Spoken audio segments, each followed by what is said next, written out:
so that we can have this for our undergraduate mentees that may not be able to show up for today. So before we get started, I just wanted to have some of the SACNAS officers introduce themselves. So this particular event is for our graduate mentorship program. We in SACNAS are pairing graduate students with undergraduates in their field who want to apply to graduate school, and those graduate students are helping the undergraduates apply, put their statements together, help them get letters of recommendation, help them get research experience, etc. So my name's Larissa. I'm the lead of the graduate committee. I'm in biology and biochemistry myself, and I'm a second-year graduate student.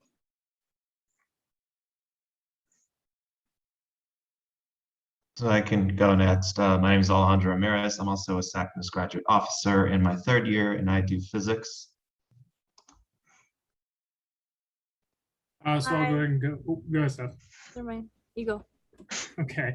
Hey guys, my name is Jacob. I'm also a second year. I'm a second year biochemistry and biology graduate student, and I'm in the biochemistry program.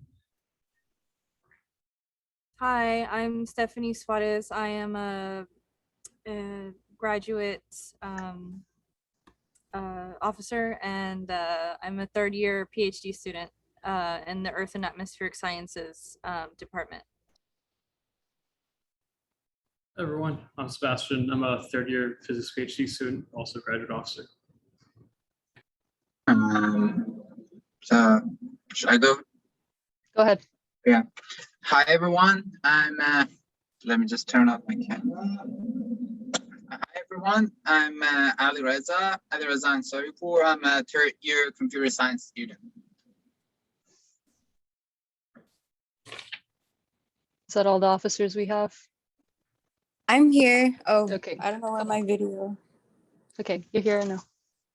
Can you guys see me? Yes. Okay, just making sure. Hey guys, I'm Arnell. I am also an officer. I am in the environmental engineering program. I'm starting my third year of my PhD, and yeah, my research heavily involves like green energy. And we also have our faculty mentor here, who is also the chair of graduate affairs for the Department of Biology and Biochemistry. Hello, I'm Ricardo Azevedo, and you'll hear more from me later. All right. Alejandro, take it away. So first we have Dr. Di Yang from the engineering department to talk to us about the graduate admissions for one of their departments. So Dr. Yang, would you please talk to us about your admissions process? Sure. Yeah. Thank you for the introduction. Hello, everyone. I can hear some echo. Please make sure you're muted. Okay. Thank you. So it's a great pleasure to be here to talk to everyone. My name is Di Yang. I'm an associate professor in the Department of Mechanical Engineering. I joined University of Houston in 2015. And I have been appointed as the graduate admissions director of the mechanical engineering department since this spring semester. So today is a great pleasure to be here to give everybody a brief introduction about how to apply to to engineering program, graduate program in general.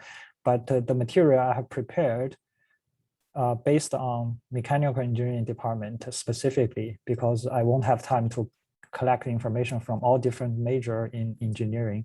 So, but I will try to provide a general introduction, and I'll be happy to answer questions. Okay, so if we can go to the next slide. So here, for example, what I'm showing here is a very specific list of information that I copied from the graduate admission information website from the Department of Mechanical Engineering at the University of Houston. And I will use this slide as example to explain what you may see from many different schools, from many different departments, engineering departments, when you try to apply to the graduate school. So the first thing I want to point out is that when you plan to apply to graduate school, you may need to think about, like, are you going to apply for a master degree, or are you going to apply for a PhD degree? Okay, so those two, in terms of the requirement and your application strategy, they might be slightly different. So here on this first slide, I'm showing you the example about applying to a Master of Science degree program in engineering major.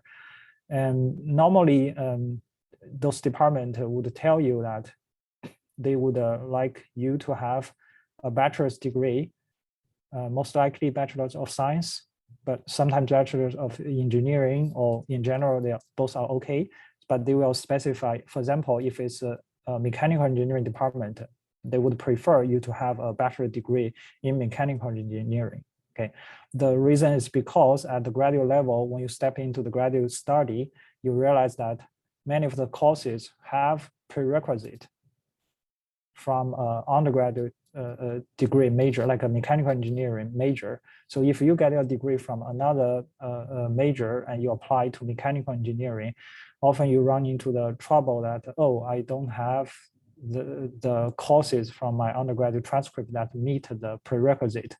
So most likely, even before you get admitted, when you apply, if the background doesn't match, your chance of being admitted is lower than average.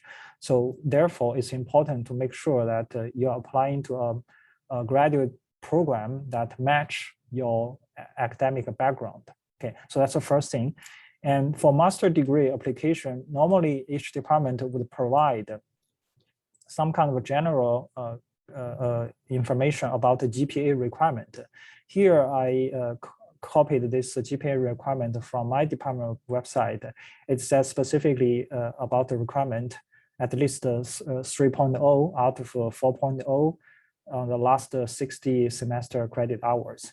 And this is just one example. Different department, different university may have a different specific requirement. So it's important for you to carefully review those information before you submit,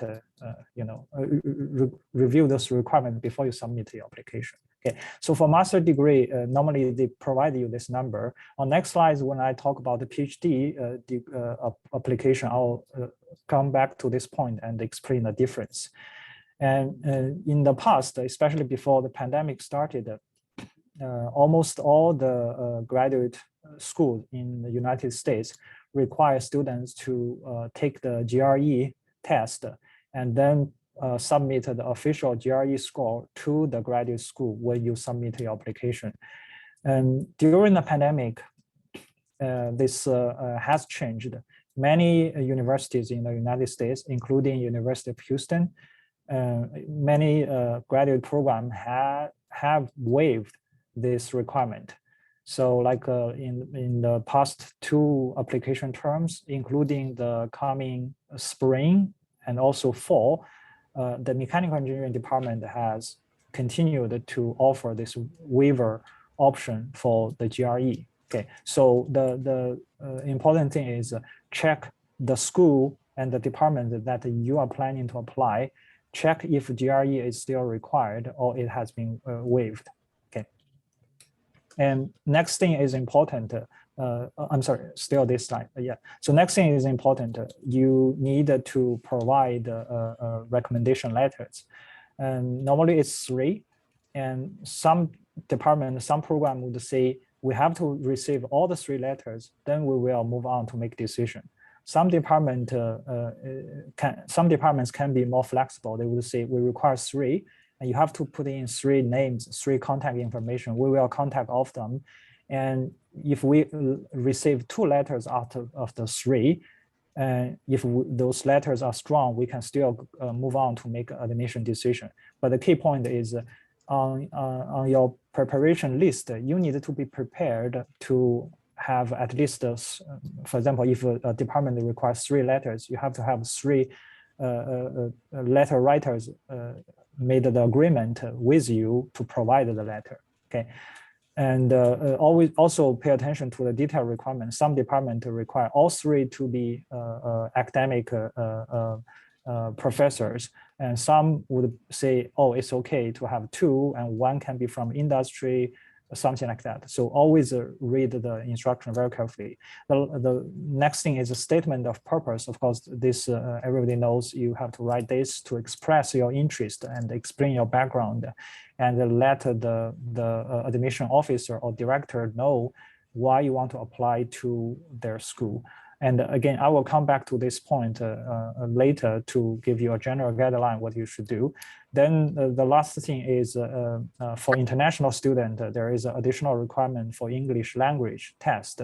If you are a domestic student, you get your bachelor degree from US, then this is not something that will apply to you. Okay, so in general, master admission are based on those information that you provide to the department. Is generally speaking, is competitive, and it combines when the admission director consider your case, they consider the combination of your academic background. For example, are you having do you have a bachelor degree from a related program, a related department or major? And what is your recommendation? What the writer says on the recommendation letters? Do you have strong recommendation? And do you show your strong interest and passion about getting a graduate degree from this particular program? They will look at everything. Okay, so now on the next slide, I'm going to talk about a PhD application. I'm not going to go through everything, but I'll highlight the main difference between PhD and the master in case if you are interested in applying for PhD. So for PhD application, some department, like my department, is flexible for the first requirement. You can have a bachelor degree in a related major. Or if you have both bachelor degree and master degree, that will also be great. But they don't put a strong requirement saying like you must have a master degree first, and then you can apply for PhD. But I also know that in some other schools, some other department, they do require students who are applying for PhD program to already have a master degree first, then they will be considered. So also review the information provided by the specific department before you submit the application. If they require master degree and you don't have, then basically your application will not be accepted. You're wasting your time on that particular program. Again, same thing for that letter of recommendation. And for this one, normally you see that the requirement is slightly different. Here we specify that at least 2 letters should be from tenure track faculty members who can provide the information about your academic performance. Because for PhD program, a student is expected to perform independent research under the supervision of a thesis advisor. So that's important that you have a strong academic background, you have demonstrated strong academic performance, and you need someone to write that recommendation letter to prove that. Okay, statement of purpose, again, it's a standard requirement. I will come back to this on next slides to talk about this in general. And GPA requirement, here is something interesting. Some of you may have already noticed that on the previous slides, when I talk about a master degree application, GPA requirement has a specific number, like a specific value, 3.0 out of 4.0 for the last 60 credit hours. Sorry, Professor, just a heads up, you have 2 minutes left. Sure, yeah, okay. So then here, we don't give that number because PhD application is highly competitive. We will look at everything, and we will also listen to our faculty members' opinion to decide who we want to admit.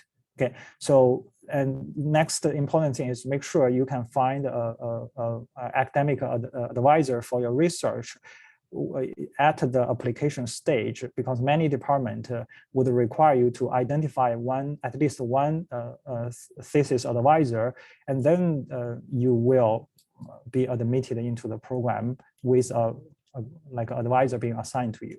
Okay, so if you we go to now, basically this summarize those two shows the key things that you may need to consider for applying PhD and master. So on next slide, I'm showing you some tips that I think that might be helpful. First thing, always do your homework, visit the program website, learn about the program, not just about their requirement for application, but the program in general, because if you get admitted, you need to make your decision and to decide if you want to accept the offer. So doing the homework earlier will help you to prepare your application as well as prepare yourself for making the decision once you get the admission letter from them.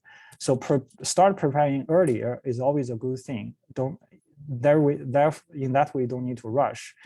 And if you are submitting your application online, make sure you start it earlier because you don't know if you will encounter any technical issue from online application. Always start earlier. Okay, statement of purpose, try to not make it too general. This is particularly important for PhD application. You want to demonstrate that you have a research interest and some academic background that can guarantee you to be successful when you come to this department to do research with some of the professor. So it's always important to understand what they are doing in the department, what they are looking for when they consider a application.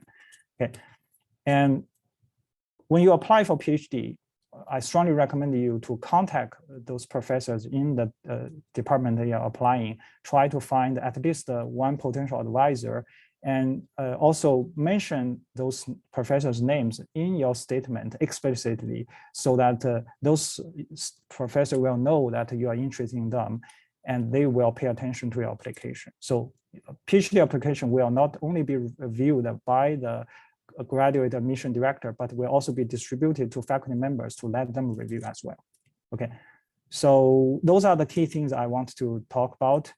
And last thing is actually important. So I want to mention that many students, when they apply for graduate school, they ask 2 or 3 professors to write a letter for them.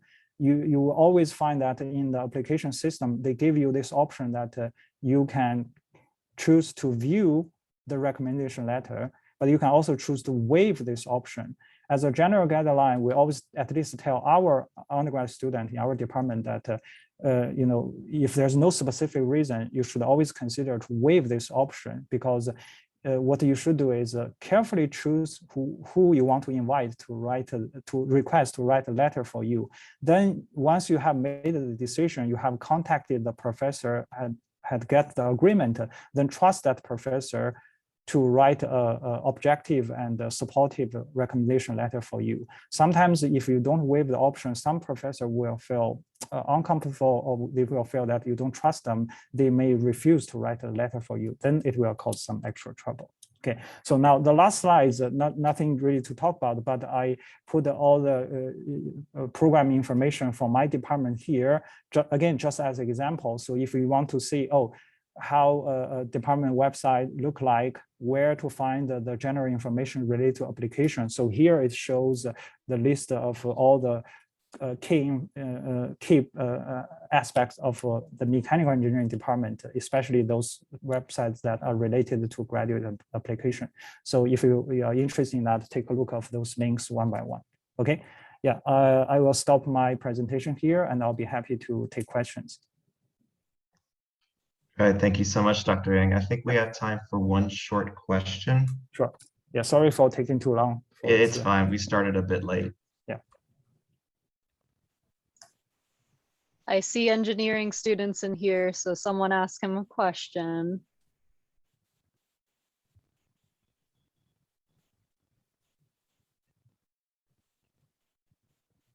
You can type it in the chat if you don't want to ask it out loud.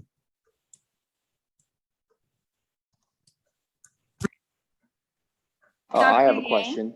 Oh, I'm sorry. You go ahead first, Ken. Yeah. Oh, okay. Thank you. On the statement of purpose or on the personal statement, is there anything specific that you're looking for on our personal backgrounds that you think would make us competitive for a PhD program? Good question. So we normally want to see why the student want to choose to get a graduate degree, right? So getting education, higher education is a challenging thing. So you, in some sense, you want to show your passion and your readiness, right? You're motivated, especially for PhD application, because you're making a commitment of 4 to 5 years of your life to do research in a department with someone. So you want to convince the department as well as that future advisor that you have this strong interest of working with that person working in this department to do research.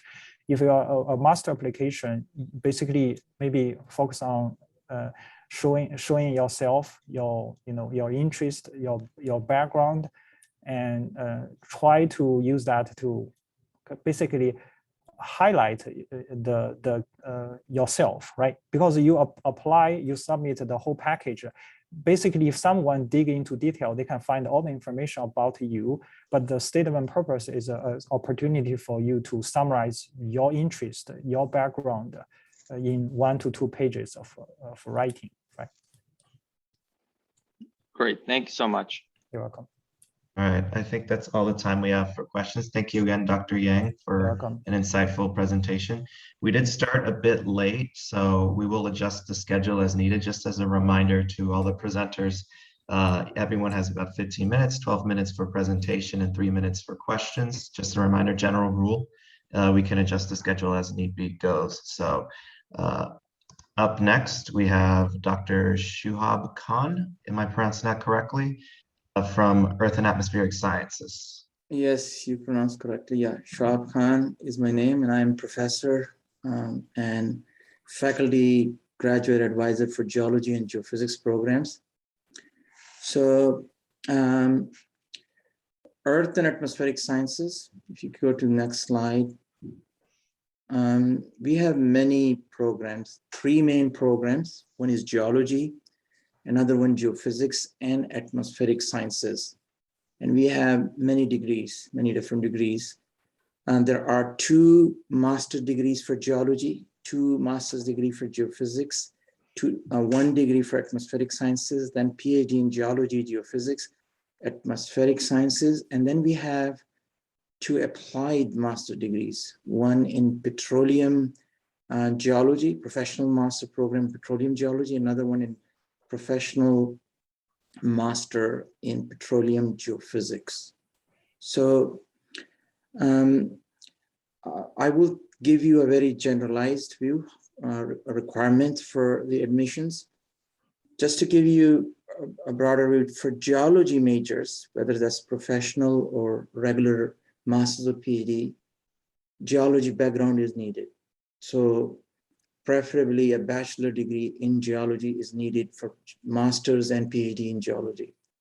In some cases, other degrees could qualify, but they have to take many prerequisites. So it's almost recommendable to take a bachelor's in geology. Geophysics, on the other hand, is more open. Anyone from engineering, anyone with math, physics, and science background, they could apply. Similarly, atmospheric science is even more broader. Environmental science and other majors could also apply for atmospheric sciences. So, and then we have graduate certificate programs. One is in geographic information systems, and the other one is in hydrology. And we are in a process of starting 2 new master's programs, one in earth and environmental data science, and the other one is environmental science. So I have a specific requirement for admission, and I'll talk about.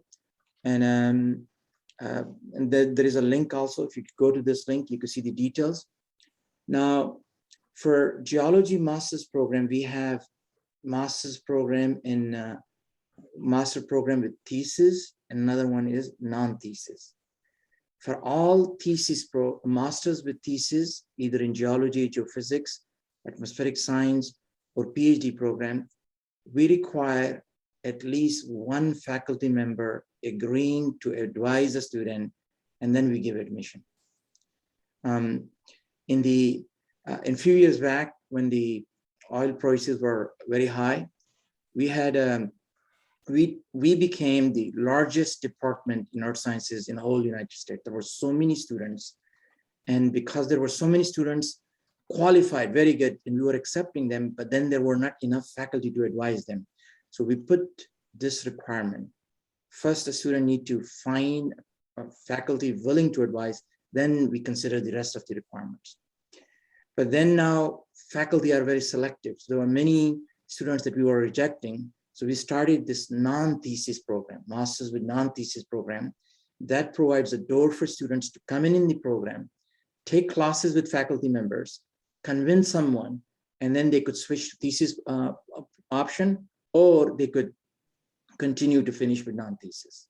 So that's a broader view. And I think I have a slide, couple of slides more to talk about the specific requirements. Can you go to the next slide? Oh, so this shows, I thought that was the intro slide. So the department chair is Dr. Lapin, and atmospheric science programs are handled by Shun Jiang, and I handle graduate programs in geology, geophysics, and then we have a committee for admission. I'm the chair of that committee. Dr. Jiang is also a member, and then there are 3 other faculty members. They are in the part of the admission committee. So we look at faculty recommendation, and then we make decisions. And then we have some staff members also. So if you need any information, you could email me or Dr. Jiang or Dr. Lapin, and these are the staff advisors. You could contact them also. Now I will tell you about specific requirement for admission. If you go to the next slide. So as I said, for geology program, we require bachelor, almost bachelor in geology is needed. But for all programs, we specifically look at grades in science, mathematics, specifically physics and chemistry. These are minimum requirements. So we say cumulative GPA of 3.0 is needed for admission, last 60 credit hours. I think that was in mechanical engineering also, but that's the minimum requirement. Usually students have a lot higher than that GPA. We also prefer recommendation letter from faculty members. And given for last 2 semesters, we are not requiring GRE, this letters become really important. So we look very closely to those letters. For international students from non-English speaking countries, we require IELTS, TOEFL, or Duolingo exam. And as I said earlier, the most important thing is if you want thesis, want to be admitted in thesis program in geology, geophysics, atmospheric science, or a PhD program, you need to communicate, start communicating with a faculty member. And if a faculty, at least one faculty member agrees, then your chances of admissions are high. So that's the brief information I gave, and I'm open to answer questions. And I think my presentation is better because now I fixed the time. 5:30, I think I finished. Appreciate it.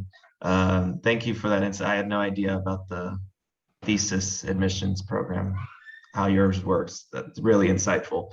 We're open to any questions, maybe 1 or 2 questions from the audience.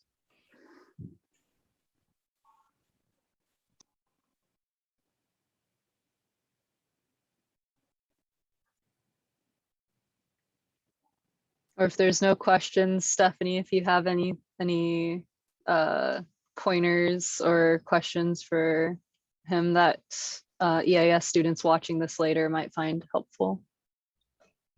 Yeah, just it's really important to get into contact with your potential advisor and making sure that you two, get along, because graduate degree, and I think this goes for any like sub-subject within STEM, you're going to be with this person for 2 to 6 years. So making sure that, y'all have an agreement on what's expected and, things like that. So I think that my chances were boosted just because, I got into contact really early with my current advisor.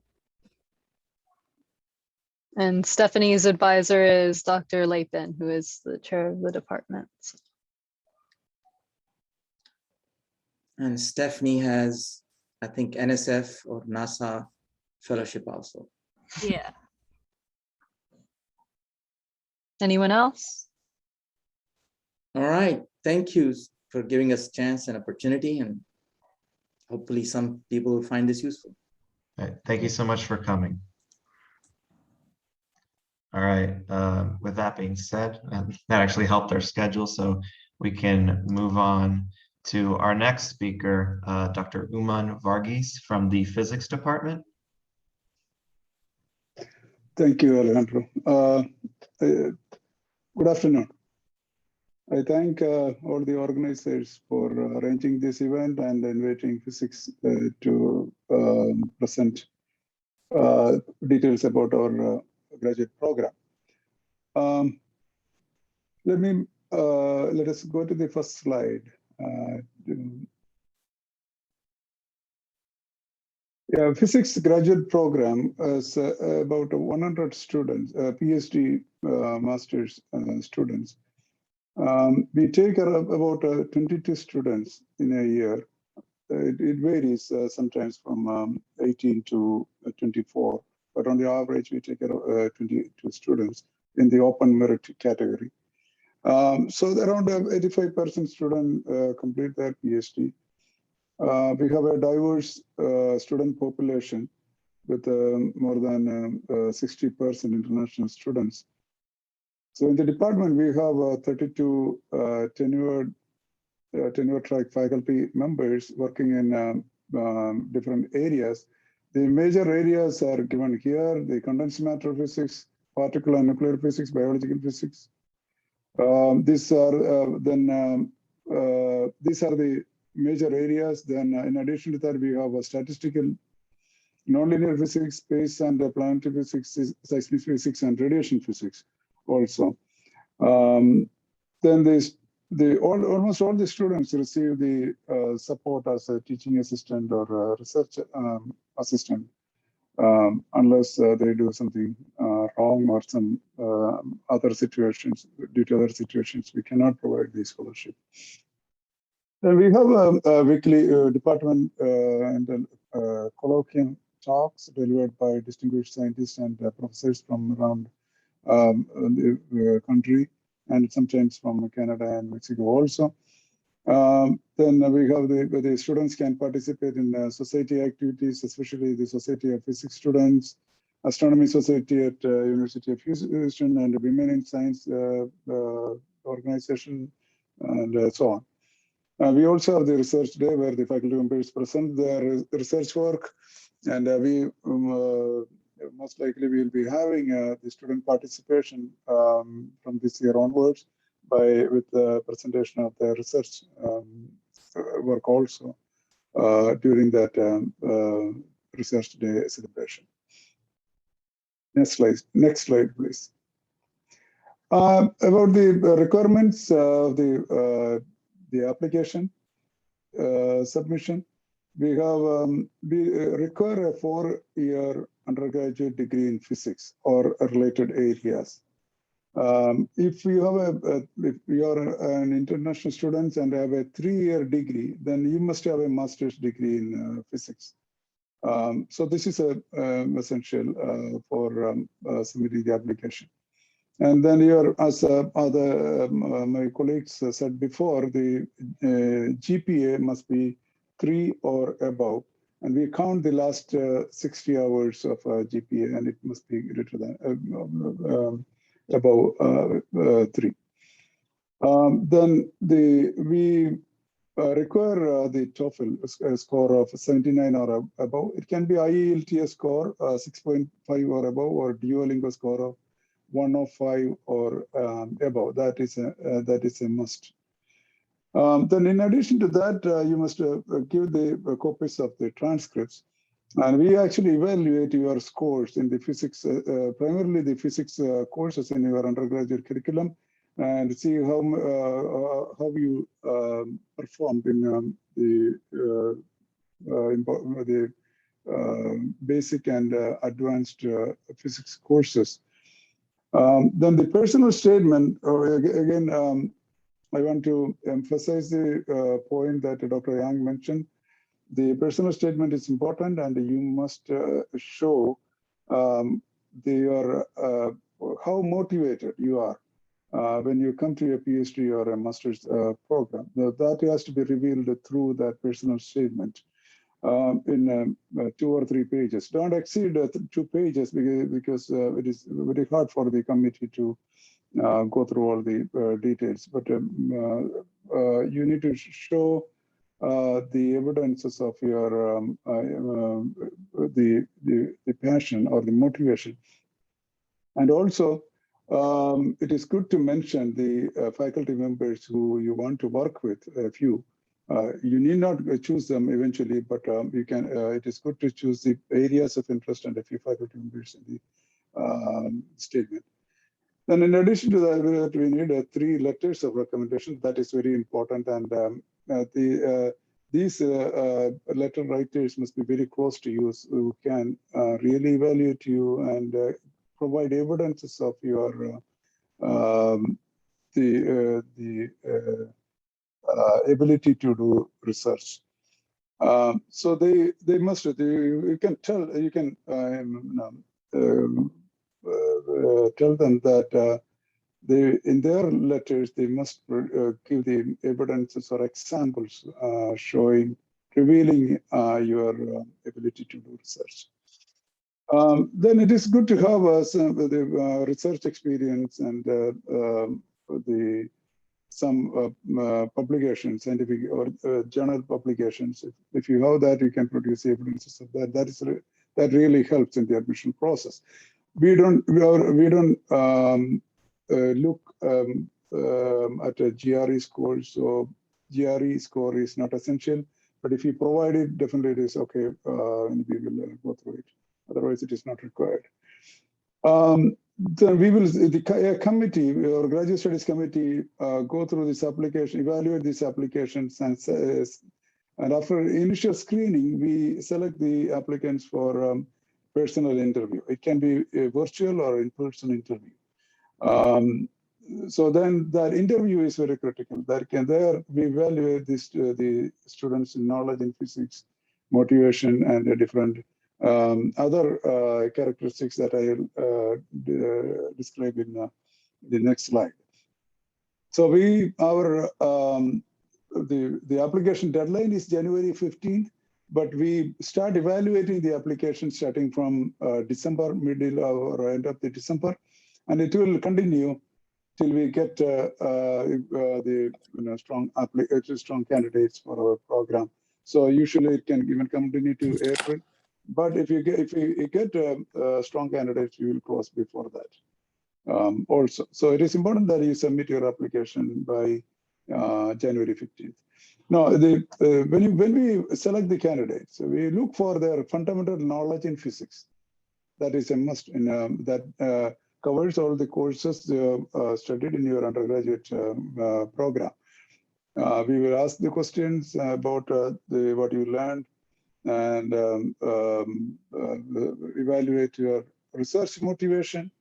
They should have a strong motivation, and analytical ability. That is also important for the PhD. We want the students to have a zeal or interest in working hard, and they should have sufficient communication skills. It need not be super strong, but at least you should have sufficient communication skills that you can develop further on. Then you should have an interest in working in a team. We have large groups working, a lot of students and postdoctoral scholars. So you should be able to adjust with that environment and work with them. So that is another important aspect, and that is also that will help when you go out to and continue your professional career.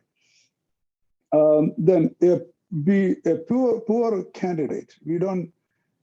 The bottom line is that if a student is not knowledgeable in physics, we don't select the student.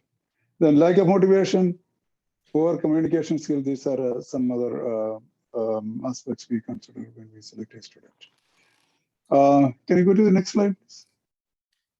Yeah, the advice for future applicants: create a strong foundation in physics, knowledge, and especially in knowledge in classical mechanics, quantum mechanics, and mathematical physics that is required. And research experience, if at all possible. And work closely with the faculty members so that they can evaluate you and write strong recommendation letters. Then practice and prepare your personal statement, putting sufficient thought behind that. Now, if you can include a CV, but that is not essential. If you have other accomplishment, you can show it in a CV. Now, you have to understand that this is a commitment for 4 to 5 years, generally, on an average, and that involves the coursework, basic core course. We have a coursework in the first year, the 6 courses you have to do. And based on that, we will, if you get a grade B or above in all the 6 courses, then you are admitted to the PhD program.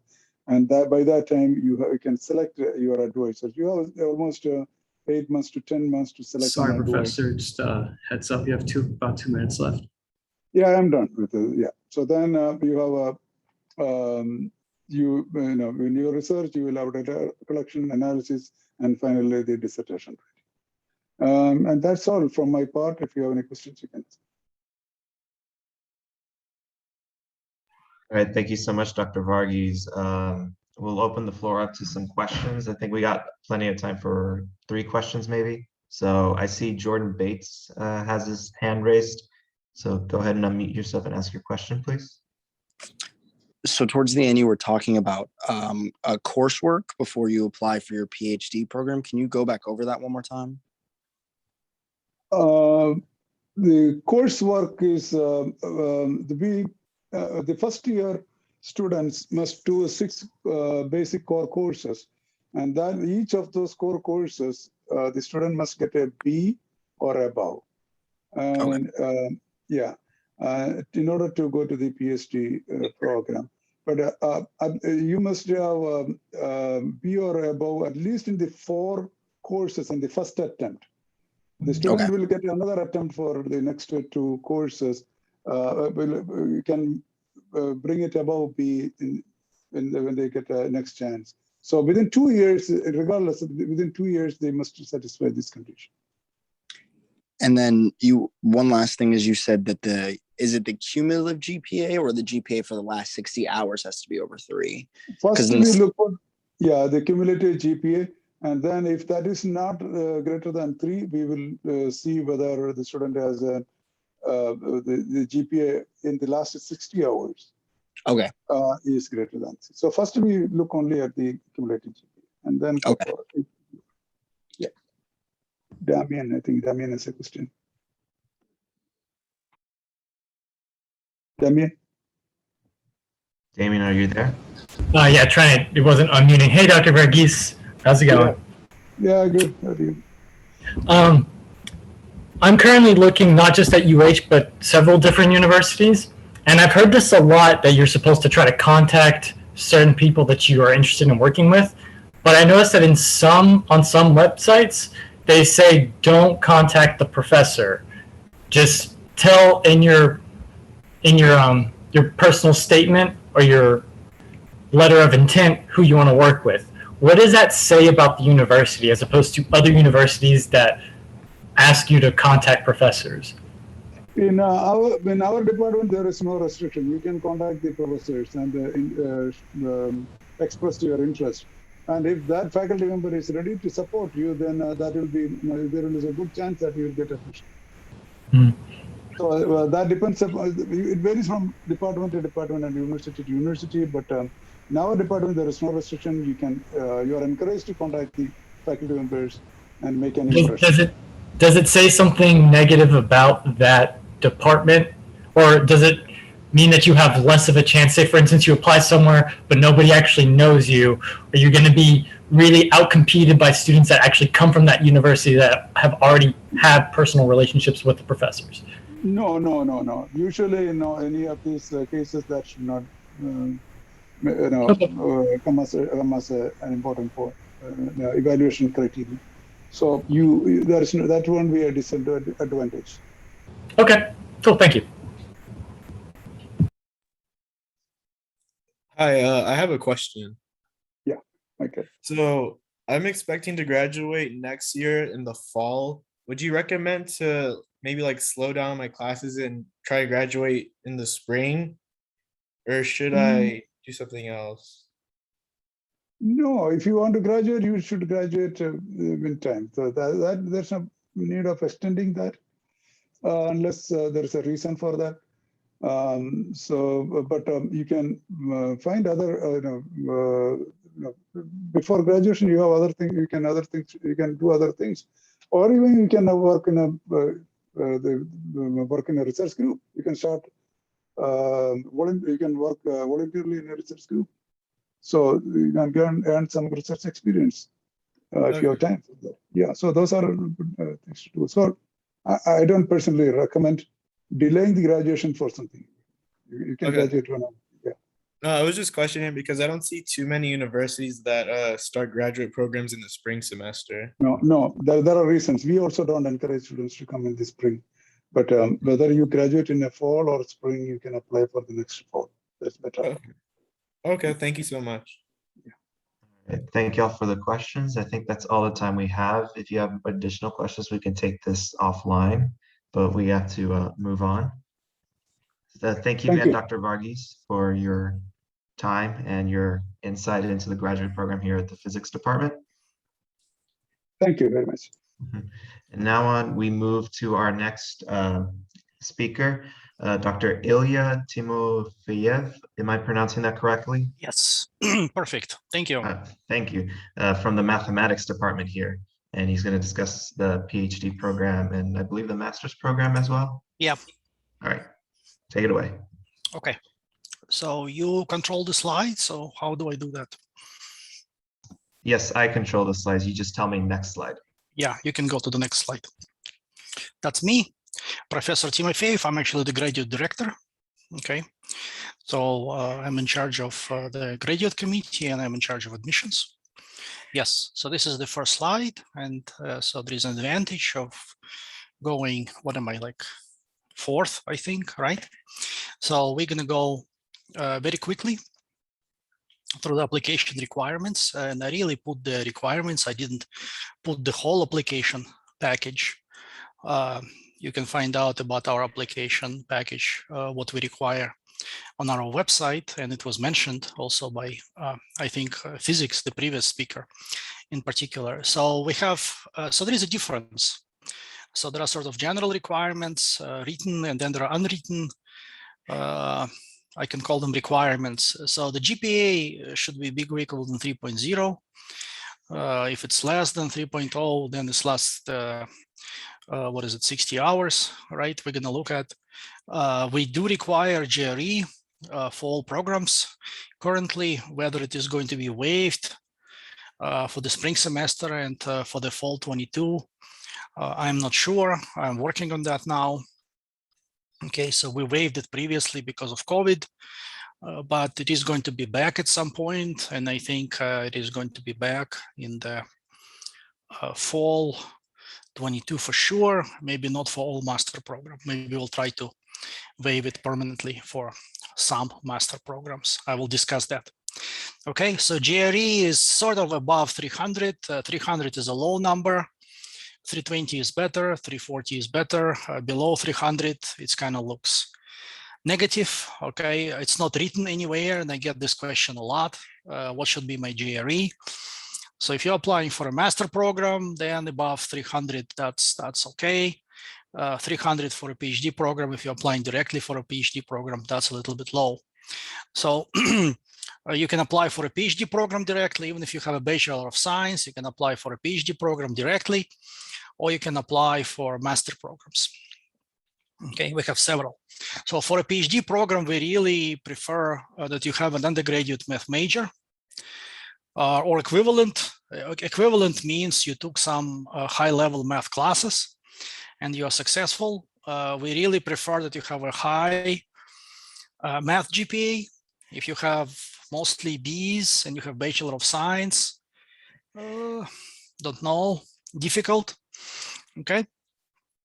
And also, it is very important, and if you're applying for a PhD program, I think in any university, not just us, that you have good performance, and good performance really means A. Can be B, but that's sort of okay performance. In proof-based classes. So it doesn't mean that they are high level, but for example, transitions to advanced math, I think this is a 3000 level class.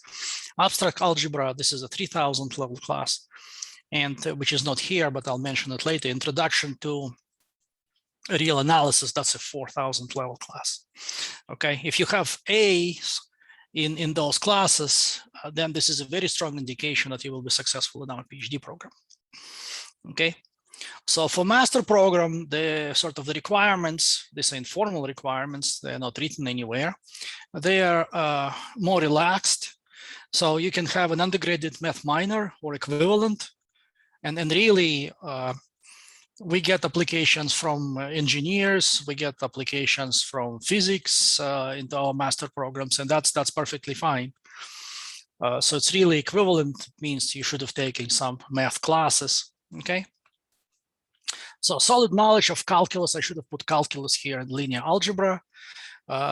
Those are sort of the requirements. If you have bad grades in calculus, then why are you applying to a math graduate program? Okay, and sort of good performance A or B in at least one, maybe proof-based class. So for example, if you took transitions and you got a B, that's also an indication that you're going to be okay. Okay. So you can interrupt me and you can ask questions. Any questions here? Questions, comments? Okay, we can move on. Thank you. So what is an ideal candidate? So we get candidates who apply. So here I will talk about, okay. So this is a application to PhD program. Okay, so I will talk about the application to PhD program. This is an ideal candidate for a PhD program. So you can apply for our PhD program with both Bachelor of Science and Master of Science. Okay, and we get approximately, I would say 50-50 mix of students. So about 50% of students have master's degree and 50% of students have bachelor's degree, okay, in mathematics. So if you have a master's degree, it's much easier for us to evaluate your application. That's the main difference, okay? If you have a master's degree in mathematics with high GPA, and usually you took only math classes for a master's degree, you don't take anything else from a good university, that's a very good plus, okay, from us. Even if you get a master's degree from us, if you have a GPA 3.8, 3.9, we can see your grades, we can see your performance. That's a very good indication that you will be successful in our PhD program. We can judge you very well, okay? Ideal candidate, participation in research projects, okay? So there are research experience for undergraduates. I know a couple of faculty members in our department are involved in this. So if you really would like to go for a PhD program, apply for a PhD program, it is important that you get a taste. It's really not a full research, right? You get a taste of how research feels, okay?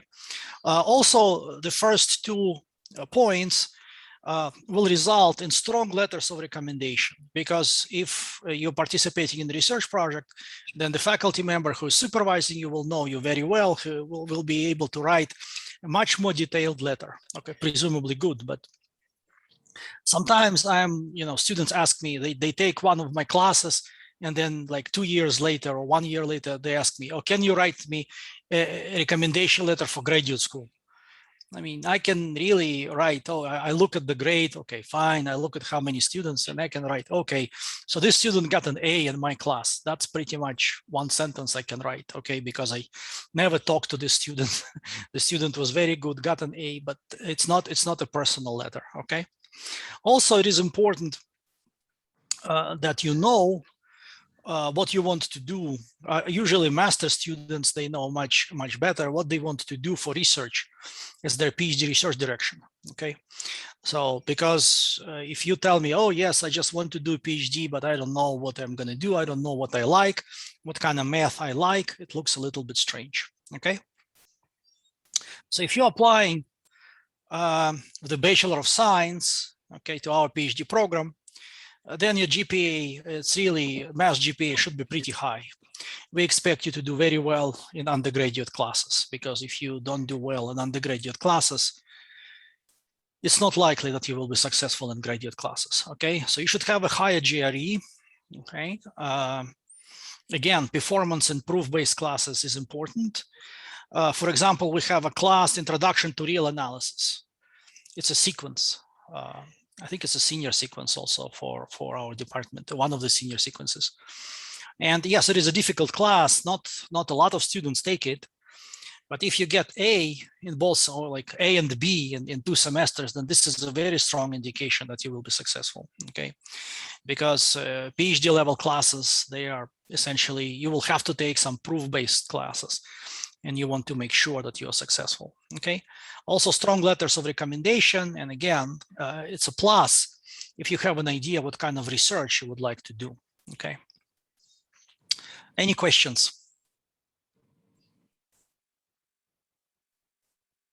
This is application to the PhD program.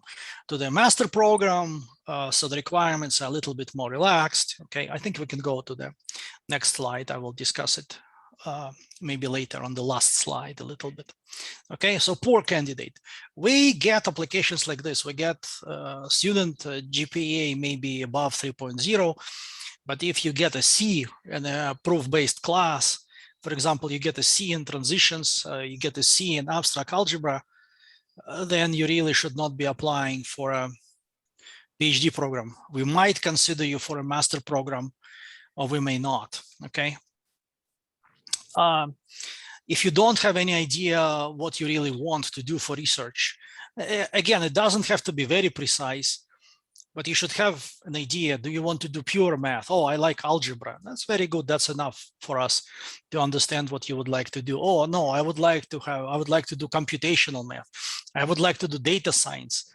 I want to do financial math. And then after I graduate, I want to go into finance and then become very rich. Okay, that's fine. Maybe don't write the last part, but other than that, just to have an idea what kind of research you would like to do. Okay, and sort of if letters of recommendation are very generic, again, it's very hard for us to judge your application. Okay, so these are all negatives. Professor, sorry for the interruption, but we have about 2 minutes left. Yeah, that's fine. You go to the next slide. Okay, so what is about the advice? It's much easier to be accepted into a master program than in the PhD program. I think you already got that from the first part of my speech. Okay, so the requirements are more relaxed. After the master program, you can apply to other places. You can apply to us. It will be much easier to judge your abilities. Okay, we have 4 master programs. I think that's pretty large. So we have Master of Science. That's really a PhD track program.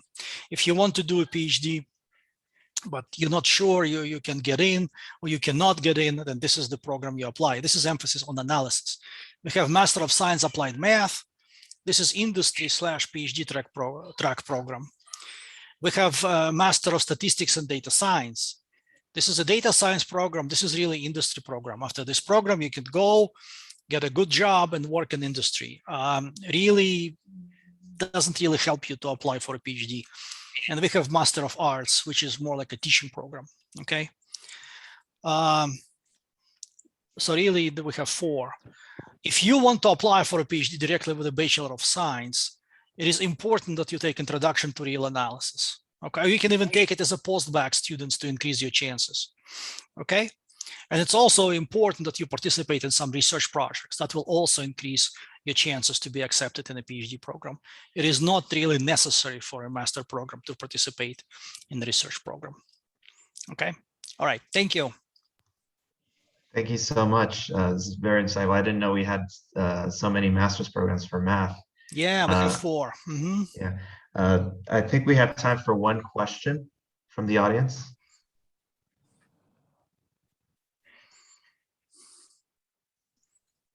I see math students in here. Come on, guys. Math students. So if they're not asking any questions, I want to know their names. Send me an email with their names after this is done, okay? So we actually got one What would question you in the recommend chat. for someone interested in mathematical biology? Yes, we have an undergraduate mathematical biology program, right? This is mathematics/biology. Unfortunately, this is a somewhat soft program in analysis. This program doesn't require you to take a lot of proof-based classes. The requirements are softer, and that's why it can be more difficult to apply for a PhD program after mathematical biology program. Then my advice would be to go outside of this program a little bit. Really, if you take introduction to real analysis, it increases your chances a lot. If you get an A at least one semester, if you get introduction to real analysis 1 and survive, this is a very strong indication that you will be successful.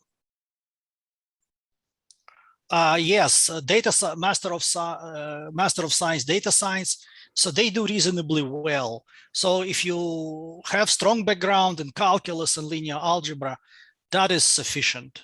So to be in the data science program, we get engineers, we get computer scientists. Really, this is a very broad range of applications. This program is designed not for math majors, so you don't have to be a math major. Okay. All right, thank you so much. That's all the time we have for questions. Well, we actually, I want to advertise for 1 second. We also try to place our students in the MSDS program, and a lot of them get great jobs. Okay, I know that. So I personally interacted with several students. They got very good jobs, okay, after they graduated. Okay, thank you. If you have any questions, feel free to email me, okay, or contact me on Teams. I am on Teams often, if you are a U of H student, and I will reply, okay, and answer your questions. Okay, thank you. Thank you. If you want, we can advertise the data science program to our community. We are getting popular. Please do. This is a very great program. Okay, I really think it's a great program because students can get good jobs. Okay. All right. Thank you so much. All right. We now move on to the next speaker, Dr. Ricardo Acevedo from the Biology and Biochemistry program. Thank you. So can I have the next slide? So I'm Ricardo Azevedo, and I'm the graduate chair, the associate chair for graduate affairs in the program. So let me tell you a little bit about what happens in our programs. We have PhD programs, and we also have a master's program. I'm going to focus my presentation on the PhD programs, and if at the end there are some questions on the biomedical sciences master's program, I'd be happy to answer them. But for the rest of the presentation, I'm going to focus on PhD programs and give you some advice about based on our program, and hopefully something that you can generalize elsewhere. So I've just I'm spelling out here the requirements for our program. So we start by saying we want you to have a bachelor's degree in either biology or biochemistry. So we have 2 programs in biology and 1 in biochemistry, and a degree in either of the disciplines would allow you to apply to either of our programs. And we're even broader than that. We've admitted students, we say an equivalent discipline. Sometimes we've had students who come from, say, a chemistry background. That would often be suitable for a PhD in biochemistry. Perhaps chemistry with maybe a biology minor would then be okay for more broadly in our program. We are willing to consider students with different backgrounds, maybe biomedical engineering or something like that. Those are all possible backgrounds for our program. We list the requirement of the GPA above 3, but we have admitted students with lower GPAs. It's just that the expectation is it should be above 3. I'll say something more broadly in a moment about what if the requirements are not exactly as stated. So we used to require the GRE, but we've stopped requiring it even before COVID, and the GRE isn't coming back, I think, for us. So if you've taken it, we understand that maybe some of you have taken the GRE because of some other program you want to apply to. You're welcome to submit the scores. We'll look at the scores, but we don't require it, so you don't have to worry about taking it if you haven't taken it already. We have an English proficiency requirement like all graduate programs in the university. I'm not going to talk about those because most of you are UH graduates, or are going to be UH graduates, so this won't apply, but international students often have to fulfill an English proficiency requirement. And then we have, two components, one of which is under your control and one of which isn't. So we want letters of recommendation. We require 3. If your letter writers submit at least 2, your application is probably going to be evaluated, but to have full consideration, it's good to have all 3 letters. And there's a statement of purpose that I'm going to say a bit more about. Before I move to discussing the statement of purpose, I want to highlight a couple of things. So when you read these requirements, one thing, there are some requirements that are spelled out. So the academic requirements are spelled out. You should have a degree, and it should be a bachelor's degree. This is a graduate program, so it should be a graduate of something. You should have a certain academic standard, so the GPA is a proxy for that. The letters of recommendation might help support your academic standing. So the academic requirements are kind of obvious.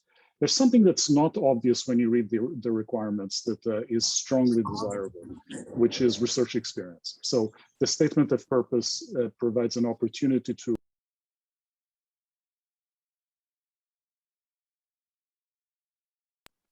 What happened? Oh, excuse me. I think you got muted.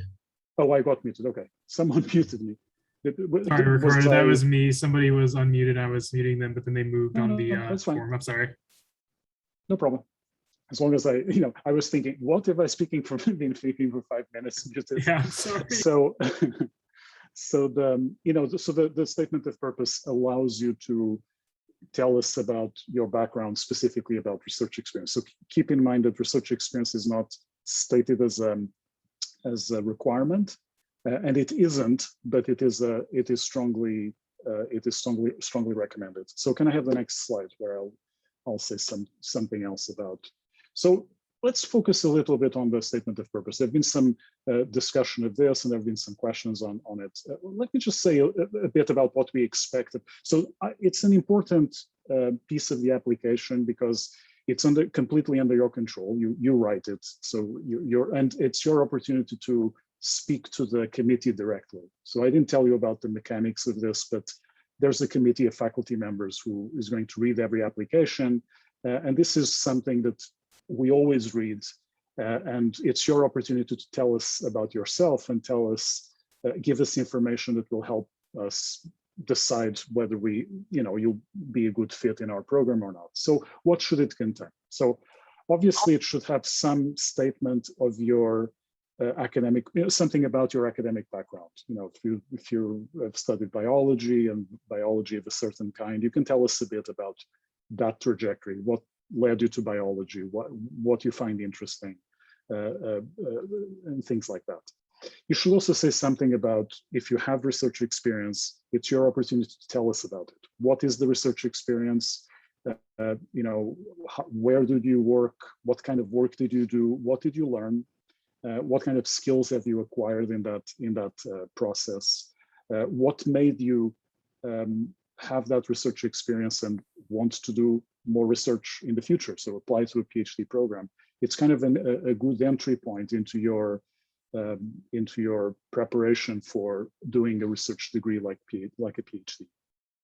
And you're also welcome to tell us about other relevant work experience. For example, some students of ours come to us after having taught high school for a while, and that's relevant work experience. So tell us about other experiences you have. If maybe you've worked for an NGO, and it can tell us something about that and how that fits into the way you look at the world and your long-term career goals.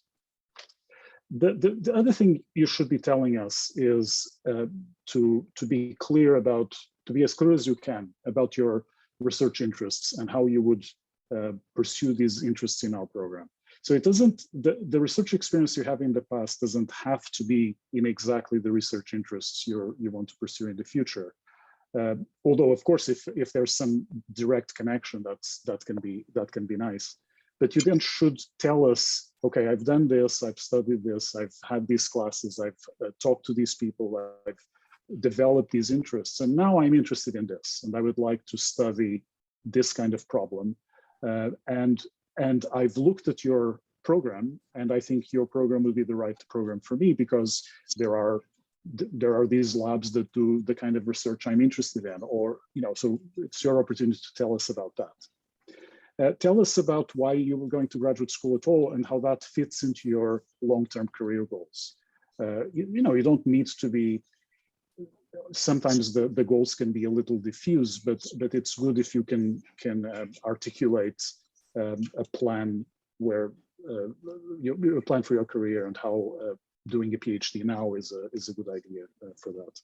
It's also an opportunity, gives you an opportunity to talk about your strengths. So maybe you've already acquired certain skills that make you a strong candidate for a program. For example, if we were just talking about mathematical biology, if you want to do research that involves computation, and perhaps it's a time to emphasize that you already have programming experience, and that will be a strength in your future career. But also it gives you an opportunity to talk about weaknesses in your application. The panel is going to detect weaknesses, and it's your opportunity to tell us about them, tell us that you recognize them, and you perhaps have a plan to address them, or perhaps sometimes the weaknesses might be in your academic trajectory. You can give us some indication of what might have happened. That can be a good sort of a good thing to do at this point. And then, just also anything else that you might want the committee to know. This is the time to do that. The next slide, please. So just this is the statement of purpose serves this is a good tool for you to use, but keep in mind that the committee is reading hundreds of these. For example, in our programs, the committee is literally reading hundreds of these, and so you should try to constantly ask yourself whether whatever you're writing serves a purpose that is to get you admitted into this program. So avoid platitudes, talking about events from your childhood or whatever that are of limited relevance to what you're trying to do in getting into a PhD program. Make sure you do your homework. So don't tell us that you're applying to a different institution, because that leaves a bad impression. And do your homework to the extent that you show that you understand what kind of research is going on in our department. Don't tell us that you want to work on a problem that just no one works on in our department, because that again doesn't leave a good impression.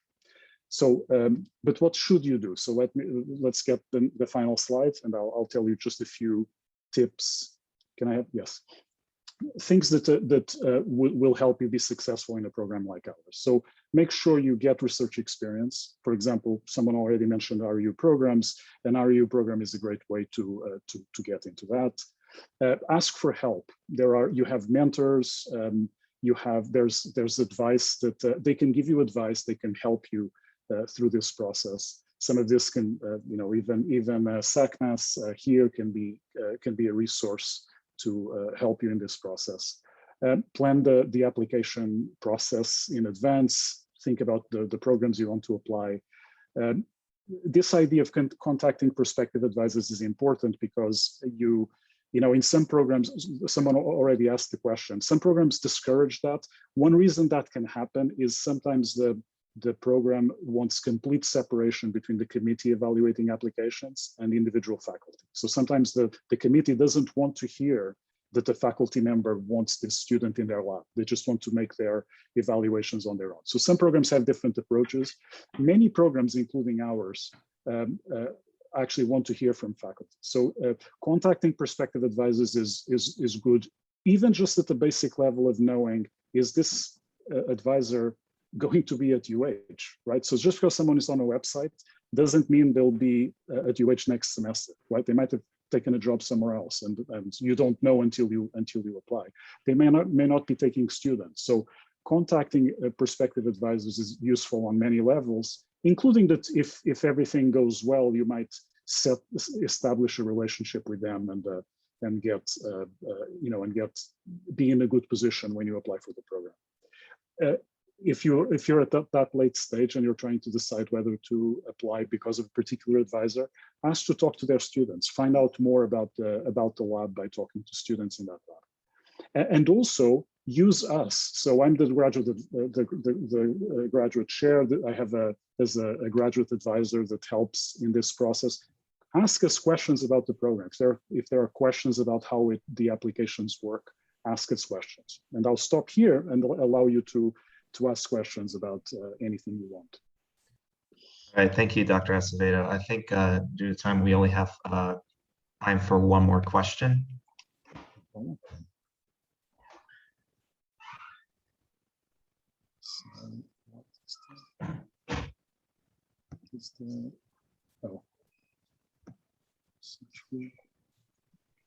So I think we got one in the chat. Yeah, I see that. I'm reading it. So often, when you're applying in a research field that doesn't align with your current research, it's perfectly fine. As long as you articulate a good reason for applying to the new research field, that's good. The reason, it's often very important to have some research experience because it tells us you have been in a lab, you've interacted with graduate students, and you want to become one of them. You know, we weren't discouraged by that. And so so the other thing I didn't mention, but which is very important, is if you then have interactions with the program, which you might get interviewed and so on, is always be prepared to explain the research that you've been involved in.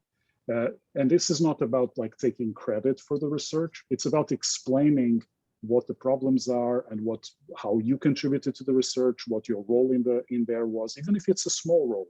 But being able to convey that you understand the research and that you understood what you were doing in the research. It's perfectly fine if it doesn't align too well with the future research you want to do when you apply to the next program. So should we go to the research that we have done? Thank you so much. Just contact me. You know, I'm easy to find. Just you know, look me up and we can have another conversation later. Anyone can contact me about this. All right. Thanks again, Dr. Acevedo, for speaking on behalf of the Biology and Biochemistry Department here at UH. If we have any more questions, we can take this offline. We have to move on to our next speaker, Dr. Amin Alipour from the Computer Science Department here at UH. Okay. Okay, can you hear me, guys? Yeah, we can hear you. Awesome. So we can get started. Hello, everyone. Thanks for inviting me. So can we start? Yes, we can. Thank you.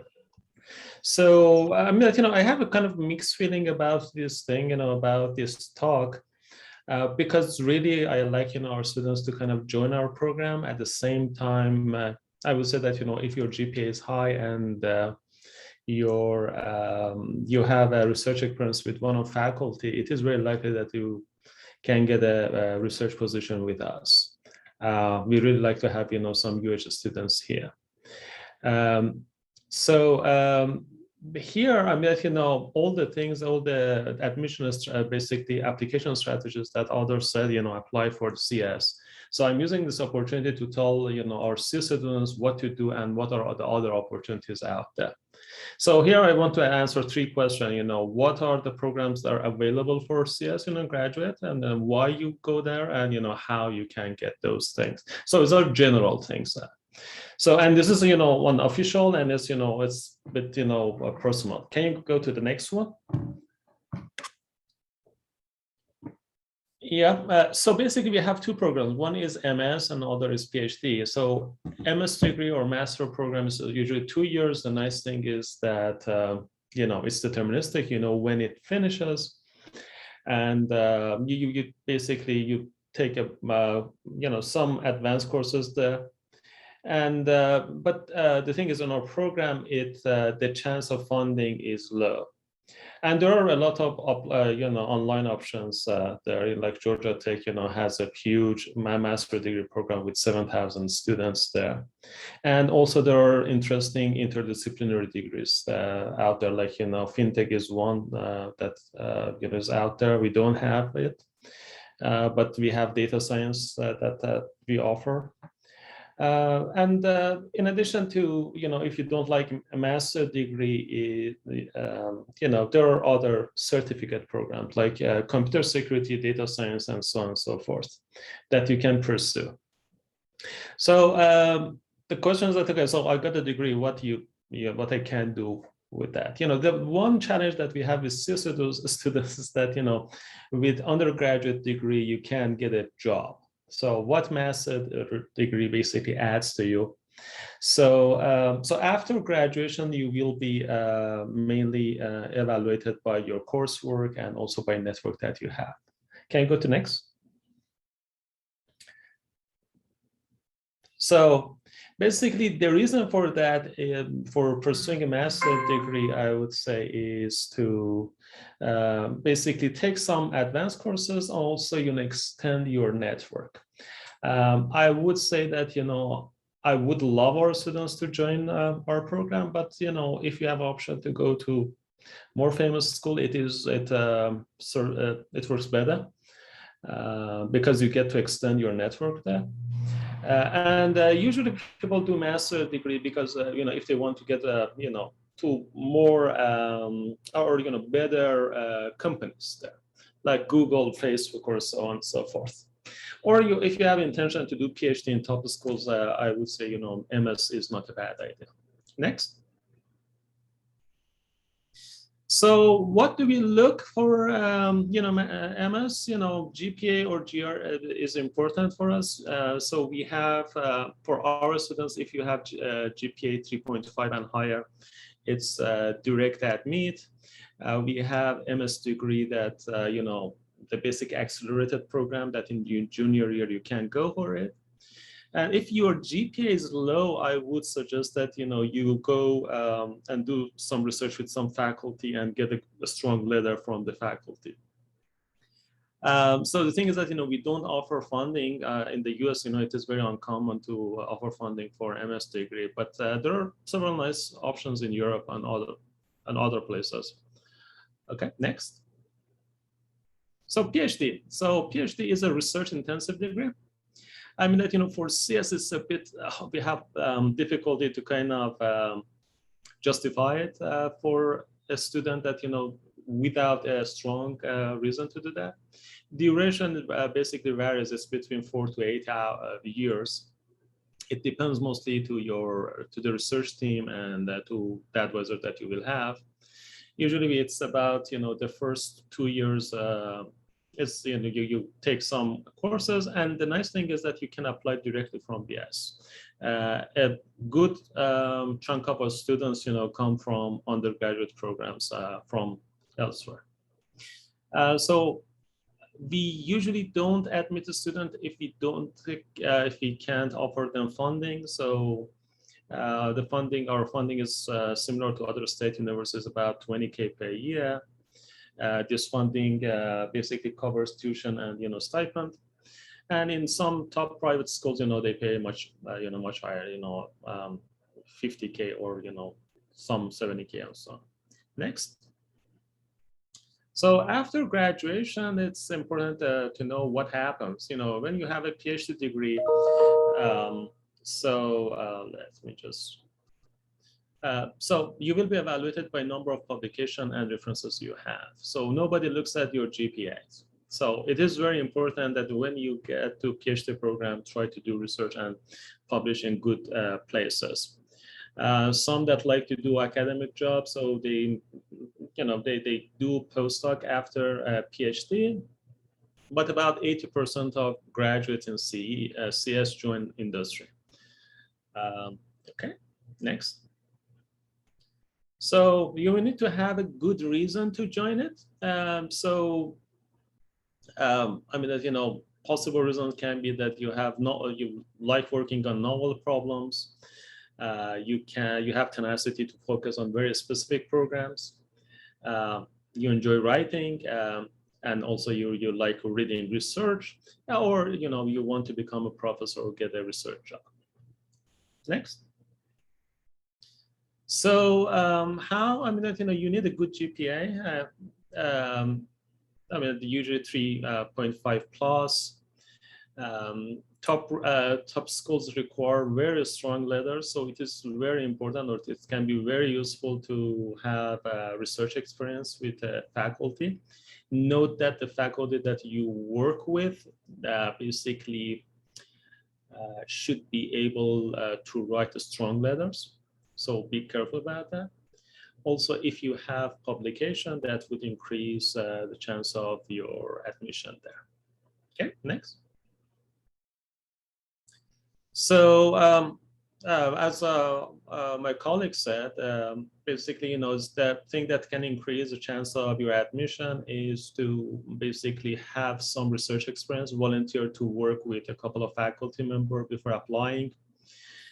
Find the research area that you like. It's going to be useful if you have basically you work with a couple of faculty members to see what they're doing. And then I think a side note is that hot topics in CS, usually there are a lot of applicants for them. And many of those applicants don't know what they want really, because they just search and they think that is a cool area. So for example, 80% of our applicants want to work in artificial intelligence, but I think about, slightly around 10% of our faculty work in this area. So essentially we cannot admit them. So write a CV. I mean, write a good CV is a good admission. Basically, it helps you to get admitted. Yes, write to the faculty members that you like to work with, and you usually know them by reading the papers or consulting a faculty member at UH. And if the faculty member said that apply, you go ahead and apply. Also, ask your faculty mentor to basically help you and use her contacts in academia for your admission. Usually, if they like you, if you impress them, they help you to get you admitted.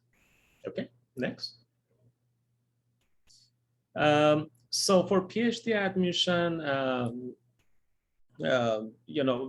basically our program allows undergrads to apply directly to PhD. Prior research experience helps with admission. If you don't have basically good GPA, make sure to get a MS degree with thesis, because now most schools offers thesis without research. So it's really basic, but make sure to do an MS with thesis. When you're searching for programs or potential research advisor, go for the ones that have larger research teams. Also consider, overseas. There are good schools out there that basically is tuition-free and pay you well. Like in Canada, we have Toronto, McGill, UBC. Europe has a bunch of good schools out there. And yeah, I like our students to go see those places and also make us proud. So another thing is that don't ask random people to write you basically letter of reference. Basically ask people that first, you have research experience or you work for them. And the second, they can write good letters, because we've seen people that. Sorry, Professor, we have about 2 minutes left. Sure. Of 2 minutes? Okay, good. So, so basically, choosing people is important. Also, one source of finding a PhD position is basically subscribing to academic mailing list. Okay, next. So what do I look at, or what our team look at CS? Basically, we look at the rigor of the undergraduate program. So we have a history of the students from different programs, we know them. GPA, we look at the recommendation letters, basically what's written in recommendation and what is not. Whether whether there's been a prior research experience or not, and what was the prior research, and we will look at the statement of purpose and CV. A statement of purpose, what we look at, whether the applicant can write. Second is the applicant, reached a certain level of maturity. For example, if they talk about their childhood or this kind of thing, that okay, so perhaps they are not fit for academia. Okay, I think that's all, yeah? Okay, so yeah, it's a good, so I plug my website. So, I have an advice section on my website that gives you a link to how to write CV and a statement of purpose. And in CS program, we have the csrankings.org that help you to see the ranking of different universities depending on research areas. Okay, thank you. All right, thank you, Dr. Alipour, so much for this insight. I think we got time for 2 questions from the audience.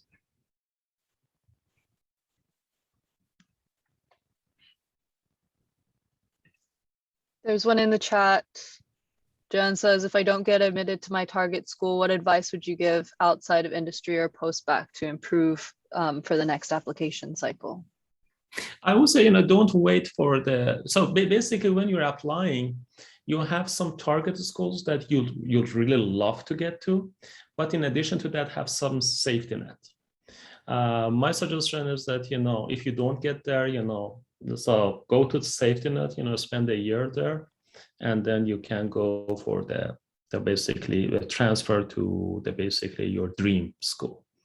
For example, in UC system, University of California, if you get admitted in one, you can transfer your classes on the courses to other branches. So these are helpful. Other questions? We got time for one more.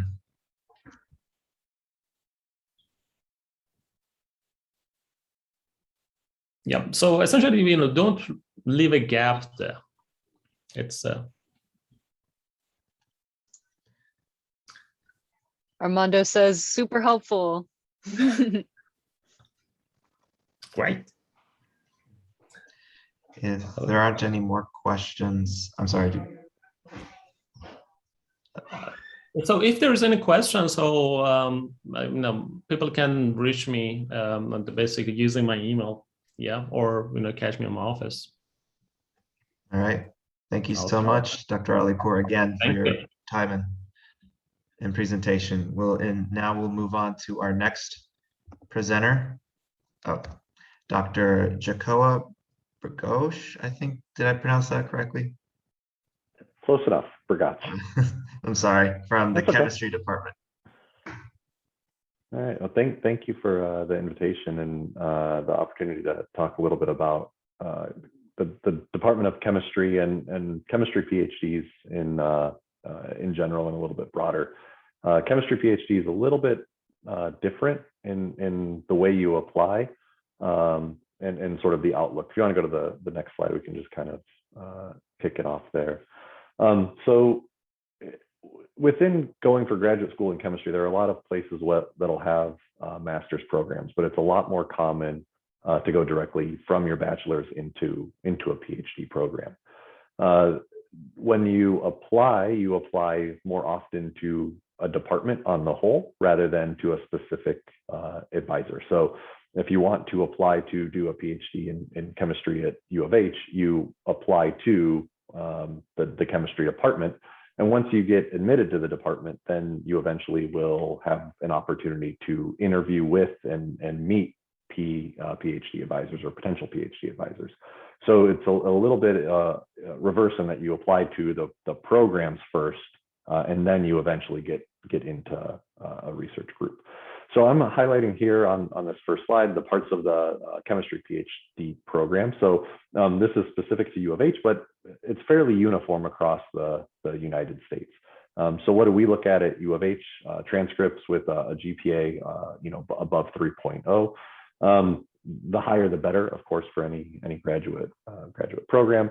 We do look at major class grades, right? So if you for whatever reason did not do well in freshman intro English, we're going to be less concerned than if you did well in organic chemistry or physical chemistry, for example. Personal statement, I'll talk a little bit more about this on the next slide, but the personal statement, you really want to highlight why do you want to go to graduate school, talk about your relevant experiences. This is where you could talk a little bit about the research that you're doing, and then talk about what you want to pursue and who you want to work with. What we're looking for are students who at least have an idea and are convincing at some level that they are ready to go to graduate school. And they do that by showing that they've done background research. Okay, and I'll talk a little bit more about that here in a minute. And then letters of recommendation, you usually need 3. So most people will apply for programs after having done undergraduate research. And so your research advisor definitely should be one of them, but chemistry faculty in general. If you have 2 chemistry faculty and a faculty member who you're very close with from math or music, that's great too.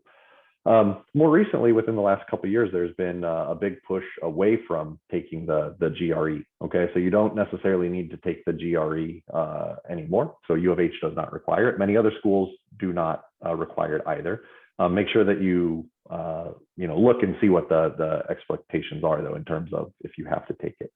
But if you've already taken it and you've done very well, it doesn't hurt to submit it. Right. So because of how tight it can be in terms of applicants, we have something like 30 to 35 incoming PhD students every single year. Then we get on the order of 120 or so applications every single year. And so looking at how do you separate yourself out, the more information, the better, but we don't require it. So it's just sort of one of those little pieces of additional information. So if you go to the next slide, I've put together a couple tips for what we look for. So, because of how tight the application is, again, we can only look so much at GPA, and recommendation letters are very useful. But what we really have started to look at more is the personal statement, because I think you get a much better feeling for what the students desire and drives are. So a couple things that you can do first is get into undergraduate research. If you have no idea how to do undergraduate research and you're interested, best thing you can do is email a faculty member, someone who maybe you've had class with. And even if you're not interested in their research, you can get tips from any faculty member in the chemistry department about how to get into a research program. It's not hard. We are definitely, scary people. I understand coming to a faculty member's office is intimidating, but we're not. And so take an opportunity to find someone that you're interested in working with.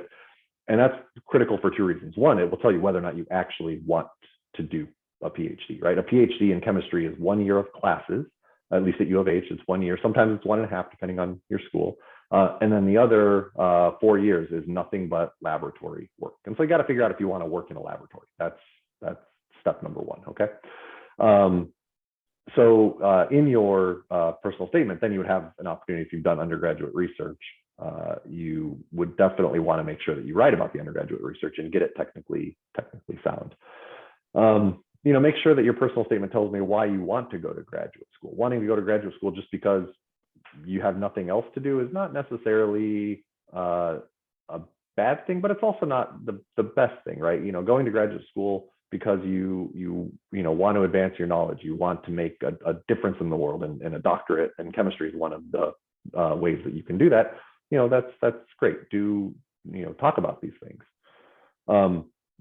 Do your homework on the program. So one of the things I think that I often see that it can be a little bit detrimental towards students' applications is that they will, in your personal statement, tell the admissions committee who you would like to work with. Like, I would like to work with Professor Burgach because of his research on machine learning, which we do in my group, is really interesting, and it has potential to change society. Whatever you want to say is fine. But what you have to be a little bit careful with, and I'll hit this on the next slide, is make sure that they're at least reasonable research areas. Chemistry is a very diverse set of topics, right? So organic chemistry is very different than analytical chemistry or instrumental chemistry. So if you're not sure what you want to do, that's fine. But I would at least caution against listing just the 3 most famous faculty members in our department. Okay, and this is for anywhere, whatever school that you go to. Make sure it's something you actually want to do. When I read these things, I can tell the students who have done their research, and they have a little bit more sort of soul, if you will, in their personal statement. You can read this. Last thing you can do to really help put an application together is reach out to faculty members. That definitely helps, right? Get their email and write them a very nice short email. Okay, I get a lot of emails, and I'll read them. The longer the email, I'll still read it, but I'll probably start scanning it after paragraphs 9, 10, and 11. So keep it short. Tell me just a little bit about what you're interested in, why the program, who you are, where you're from. That introduction never hurts. Okay. Go on to the next slide, please. Okay, so what not to do in your application is, what not to do in your application is, tell me, be honest, be real. Everyone starts their personal statement that I've been inspired since I saw my first rainbow. So, I'm interested in chemistry. I read this, again, 120 applications. So you read it up many, many times a year. So tell me why you're really interested and think about it, right? Really put some thought into it. This is what is setting you apart from everyone else. And again, I have some, and these are, and the tidbits that I have here that I've sort of redacted, these are actual statements. Okay, so keep that in mind, right? You can see the difference from the one on the previous slide if you were reading through that to the next one, right? It's, some of these things are, the first one on the top right is not even legible, right? Make sure you edit it. Make sure you have friends read it, have your parents read it, have your research advisor read it. Make sure you're applying to the right school, right? The last one, my decision to apply to Wichita State University. Okay, so I'm definitely not at Wichita State University. So these are things that we really see. It's about the complete packet in what we're looking for. So, to kind of hit the high points, the things to do. Tell me your interests. Tell me why you want to go to graduate school, and tell me what you're interested in. What not to do. Don't apply to the wrong program. Make sure you proofread, and then reach out to faculty members and have a good idea of what type of research you want to do before you start applying, because that can definitely help. And if you're not sure, use Google, right? You guys have the power of the internet at your fingertips. You can do some research and figure out the research that you're interested in. Most faculty members have active websites, right? If you're liking the type of work that my group is doing, or you're interested in the type of work my group is doing, you can go to my group website. It explains it, not in a lot of detail, but enough, and it gives you the contact information. And so you can, reach out, and faculty members are more often than not happy to provide guidance.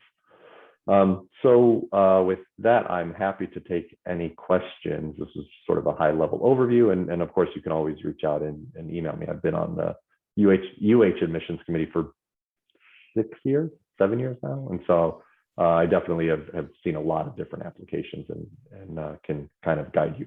Again, this is for U of H, but it is fairly uniform across the US in terms of application style expectations.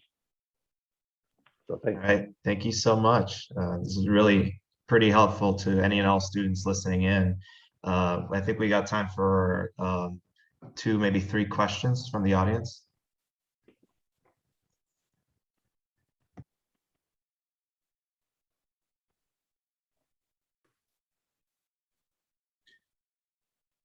Dr. Bergrup, I'll go ahead and break the ice here.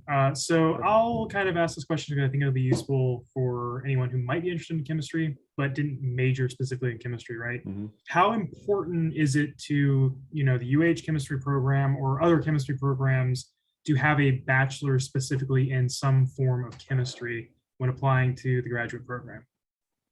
So this is not so common from degrees out of the US. Mostly if you have if you're applying to the PhD program in chemistry, you'll often have a degree. But we'll sometimes see people with, we'll certainly see people with degrees in biology and biochemistry, or occasionally things like food science that there's definitely chemistry associated with it. It's not detrimental at all, provided your application sort of explains it, right? If you have a background, an undergraduate degree in biology and biochemistry, and you apply to a chemistry program to work with someone doing, biochemistry heavy on the chemistry, that's totally fine. Similarly, we'll see people with physics undergraduate degrees applying to learn how to do things like laser spectroscopy, right? Chemistry is a pretty diverse research field, and so it's okay. I think as long as you kind of say, this is my background, here's what I bring to your program, that's all we're looking for. The only time it will be a little bit more challenging is if you don't have some of the basic, more advanced STEM type classes. So, if you're applying out of let's just say hypothetically computer science, you can again do it if you want to come in and work with someone doing, say, computational chemistry. But you have to be a little careful, because if you haven't taken things like organic chemistry, well, you might have to convince the research advisor that's doing computational chemistry that you still have enough background that you can learn chemistry. So it's all about making sort of the complete packet by explaining what you want to do with where you're coming from and what you want to do with the degree. And then I think it's okay. It was a very informative answer. I just want to say thank you very much. It was a very good answer.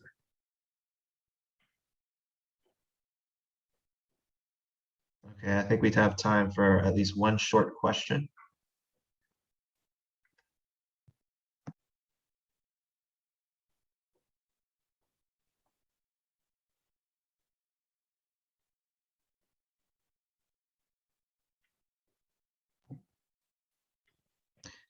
All right, if there aren't any more questions, thank you again, Dr. Prakash, was it?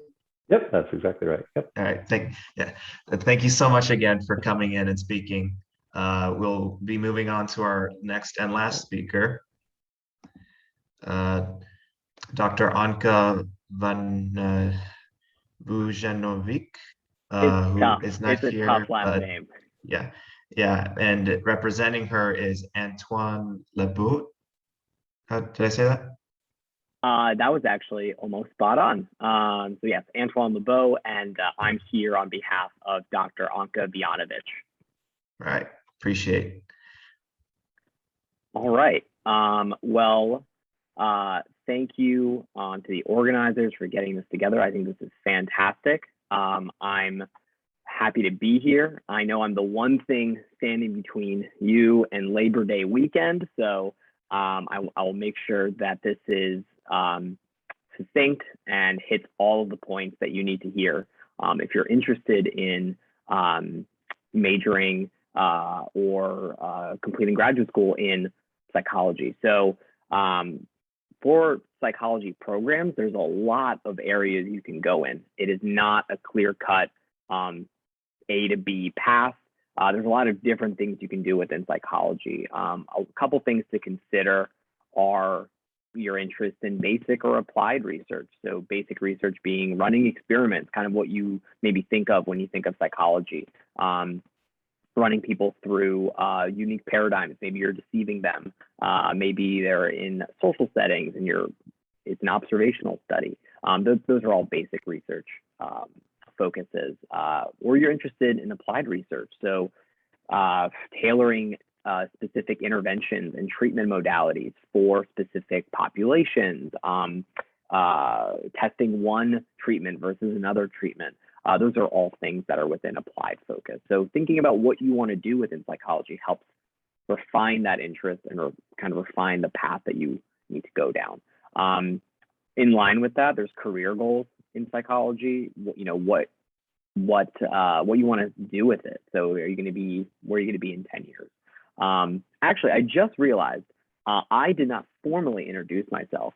So I'm a fourth year student in the doctoral clinical psychology program, working under the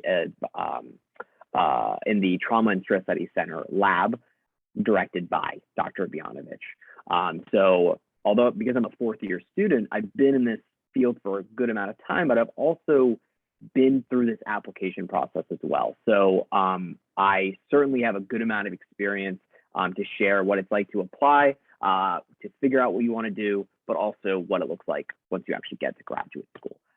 So sorry about that. Let me pick up where I left off. So yeah, if you're interested, depending on what you're interested in, it's going to set up what kind of psychology degree you're going to go for. So if you want to be a researcher, maybe you're going to go down the PhD route. But if you're interested in just providing therapy services, maybe a master's degree is what you're looking for. So those are certainly things to consider. The duration of programs is vastly different across all the PhD programs below and also master's programs. The master's programs are typically 1 to 2 years, depending if they're expedited. And then a PhD program is anywhere from 4 to 6 years. So that can definitely play a significant role on if you're going to apply to a psychology program, or which one you're going to apply to. So in line with that, cost is also another thing to consider. Master's programs are typically unfunded. There are scholarships available potentially, but you're most likely to be paying out of pocket for that program. There's also PhDs that are also not funded and you have to pay out of pocket. So a PsyD, if there's for clinical psychology, if you look at that row, there's PhD and there's PsyD. A PsyD is more clinically focused, and you're going to be paying for that program most likely, versus a PhD, where you're usually working for the university. You're usually earning a stipend and they're covering your tuition. So that's a great gig, but because of that, it's highly competitive. So it's a little bit harder to get to, and you need to do a good amount of work prior to that to get there. And I'll talk about that in a little bit. And so cost is definitely something to consider. Finally, geographical location helps refine the path as well. If you're not interested in moving halfway across the country, totally understandable. It might limit your options as to what you want to do, as far as, if there's not a PhD program near you, or one that is an advisor that's doing certain work that you're interested in. That might make things a little trickier. So one of the things to consider is, do I want to move? If I move, is it because of the lab I'm applying to? Is it going to be in the field that I'm interested in, the research that I'm interested in? So definitely things to consider. If you can go to the next slide, please. Thank you. So some of the boxes got messed up, but that's okay. I can definitely still work through this. So if you are going to be applying to graduate school, whether it's a PhD program, whether it's a master's program, you are evaluated pretty similarly. There's definitely some nuances across both of them, but for the most part, you're going to be interested in looking at, they're going to be interested in your academic record, your research experience, and potentially standardized testing. But some programs are actually getting rid of the GRE because it is a barrier for certain populations, and we want to make sure that graduate schools is as accessible as possible. So GREs are not good indicators for future success in graduate school. They're only indicators for the first year success, and that's not enough of a benefit to outweigh the cost of a GRE. So some programs are actually getting rid of it. UH's clinical psychology program didn't fully get rid of it yet, but there's some movement and TBD on that. But they did get rid of it during the pandemic because people were not able to take the GRE. But all of the things to consider for psychology, if you didn't major in psychology, that's okay. You can take courses as a post-bac student. You do need to, there are requirements for certain programs. You do need to have a background in like Psych 101 and statistics and so on, but it is helpful to have majored in psychology. But again, there's ways around it. For example, I have a colleague who did not major in psychology. She majored in English, and now she's getting her PhD in clinical psychology. So it's totally doable. It's just what you need to basically make up for those classes and enroll locally or at a university to get those courses on your academic record. A note on research experience. For master's programs, not necessary. You don't need research experience. I would say it's more applicable to PhD programs. PhD programs are looking for research experience, although it is possible to apply straight out of undergraduate to a PhD program in psychology, whether that's a social psych PhD, a clinical PhD, or a counseling PhD, or even industrial and organizational psychology PhD. Those are all, they do require some level of research experience, but they vary. Clinical psychology definitely would like to see some kind of research experience prior to applying. So for example, you can work in a lab in undergrad, and that actually might cover that research experience. So if you've had undergraduate research experience, then you're in a good shape, in a good position to apply for a PhD program. But if you're like me and you got very limited experience in undergraduate, I had to work for a couple of years in a lab to get that experience. So there's no right or wrong way to do it, as long as you're attempting to get that experience before you go to grad school. That's what they like to see. A lot of the things that are noted in programs are match, and match is really important because if I'm applying, for example, Dr. Bianovich, her work is in PTSD and substance use. If I was interested in looking at, for example, schizophrenia or psychosis related disorders, the match would not be good because she's doing research that is fundamentally different than the interests that I have. So when you're applying to programs, especially PhD programs, you're applying to the lab, and that applies for masters as well to a degree. Some master's programs, you don't really need to be in a lab. They provide broad education in psychology. And you might be enrolled in a lab and it might have an advisor that's doing something that you're interested in, but it's not always necessary. The advisor is very applicable to a PhD program anywhere in psychology, whether it's experimental, general, social, or clinical, or counseling. So definitely something to consider based on your interests as well. I think the personal statement's huge, really important to show that, this is what I've been doing. This is what has gotten me from undergraduate to applying to this school. Personal statements are really helpful for not only getting yourself in the door, but making sure that your application is reviewed, and you might, you're not going to get in only on a personal statement, but it's going to be helpful to show that you are motivated, you're interested in what the school is doing. So personal statements are important. Letters of rec are also incredibly important. You can get those. It's hard to get them from larger universities such as UH, so they encourage students to visit office hours, bother your professors. They want to be bothered. It's the amount of times, even as a teaching fellow, as an instructor on campus, where I've gotten emails for letters of recommendation and I haven't even met the student, is difficult because I'm available for office hours, and I can't speak for every professor, but if you're making yourself available, if you're making yourself known to your professors, you might be able to get a letter of recommendation from them. But if you can't do that, there's other ways you can work after college as well, and get some letters of rec that way as well. And then there's interviews that happens at the interview stage after you've been your application has been reviewed and you've been invited for an interview. All of these things are weighted similarly. Depending on the school, they'll weigh GRE scores a little more, a little less, match a little more, a little less. It really varies, but those are all things to consider when you're applying. We can go to the next slide, please. All right, so for you, if you're at this stage, you're an undergraduate, you're thinking about psychology potentially, think about what you're interested in and explore those areas. If you're looking for research experience, and you're interested in, for example, PTSD, but you can only find research on couple satisfaction in a relationship, go to that couple satisfaction relationship lab. They'll give you good research experience. And then you can try to carve out something within the lab that you're interested in looking at. But nonetheless, research is translational. and you can always use it to your advantage. So I did not work in a PTSD lab before I came to UH. I worked in a schizophrenia lab. I was still able to apply that experience, that research experience, and say, although I was working in this lab, I still was able to get this experience and then apply it to what Dr. Vianovich was doing.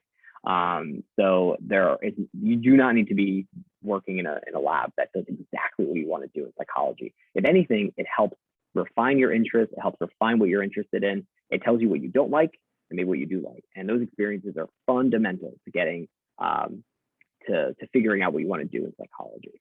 And so yeah, volunteer, look for undergraduate research labs. We're at a large university. I did not go to a large university. Y'all are in a really good position to get some cool connections and research experiences from the psychology department here. There's fantastic top level professors and they want to help, they want to be available. So let them, email them, bother them, and they will make some time to maybe meet with you. Or you can meet with one of their graduate students as well who can be helpful. And finally, I would say also look at the, I'm going to post a link for it actually. When I applied to graduate school, I used this guide to a T. I think it's like, yeah, used one for like 20 bucks. And it is really fantastic. You can follow it to a T. If you're graduating and you're not really sure what to do, they'll meet you where you're at. If you're currently an undergraduate, you're early in your undergraduate career, they will give you they'll meet you where you're at. They're going to give you advice as to what to do next. But I would say that is the most helpful guide you will have, better than anything I can tell you. And then for the next slide, I think it's my last slide. This kind of streamlines everything that I mentioned, but these are the fundamental questions that I think you want to maybe process a little more after. There are different tracks. There's a lot of different things you do with your careers. For PhD, if you're interested in a PhD program, it's because you're interested in research. Maybe you want to do clinical work as well, but your main focus will be research. And most people follow a scientist practitioner approach, whereas people are thinking the science I do, the research I do will influence the way I practice. And that's usually how psychology programs are set up, PhD programs are set up, especially for clinical psychology. If you're looking at social psychology, you're just looking at research. If you're looking at industrial and organizational psychology, you're looking just at research in corporate settings. So all of those things are different and the focus on research varies, but you need to think about what you want to do. If you're only interested in doing therapy and no research, you can do a PsyD, which is a doctorate in psychology. You can do a master's in psychology, clinical psychology, or counseling. And you don't have to waste your time with doing a 5-year program. So things to consider, they lead to different paths. PhDs usually end up in academia a little bit more. Are more likely to teach. That doesn't mean that people with masters aren't provided those opportunities. It's just not as common and more or less unlikely because given the training you're getting in a master's program. PhDs will cover most of your tuition and they'll give you a stipend. Some are more competitive than others, so something to consider. Master's programs won't do that, but they're shorter and they're more applied. So you might get better training in those 2 years for clinical work versus a 5-year program that's research focused. And finally, postdoc, something to consider as well. Once you're done with your graduate degree, you might have to do a postdoctoral rotation. So you might have to work a year or two in a lab or at an academic university hospital center or something like that to get that experience that you didn't get during your doctoral degree. So also something to add in the equation. These degrees can be long, but I'm biased. I think they're worth it. So yeah. So I think I maybe have some time. I'm not really sure, but I'm happy to field questions if anything has come up. Emmanuel asked a question in the chat. He said, "Does your undergraduate research have to be in a psych field?" I think it's a great question. I'm of the mindset, go with what you can get. So if you've worked in biology for all of your undergraduate career and you have a and you've been working in a biology focused lab, that's okay. Some of that research can be applicable to a psychology lab or an interest.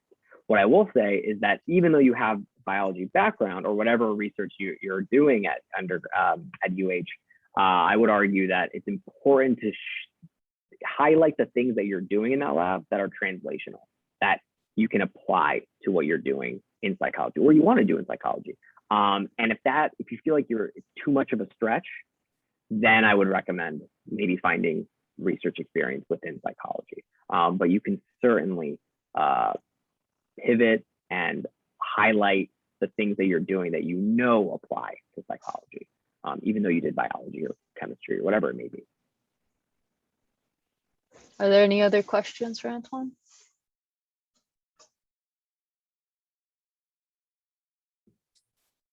So I have a follow-up question, a tag-along question with what was asked before.